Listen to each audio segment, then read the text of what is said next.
संशयास्पद दिव्यांग प्रमाणपत्राचे आधारे शासकीय नोकरी मिळविणाऱ्या अधिकारी व कर्मचारी यांच्या प्रमाणपत्राची चौकशी करणेबाबत संदर्भ या कार्यासनाचे समक्रमांकाचे दि.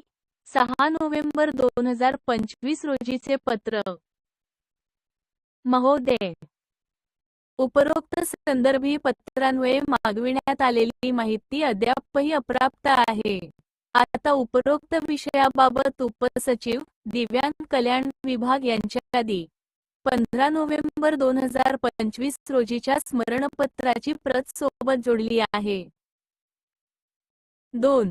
संदर्भी पत्रासोबत जोडण्यात आलेल्या यादीमधील नमूद आपल्या कार्यालयाशी संबंधित अधिकारी, कर्मचारी यांचे दिव्यांग प्रमाणपत्राची वैश्विक दिव्यांग ओळखपत्र UDID पडताळणी करून संबंधिताचे प्रमाणपत्र अवैध अथवा खोटे आढळल्यास किंवा दिव्यांगत्वाचे प्रमाण लाक्षणिक दिव्यांगत्व 40% पेक्षा कमी आढळल्यास दिव्यांग व्यक्ती हक्क अधिनियम 2016 च्या कलम 91 नुसार कारवाई करून अहवाल दि.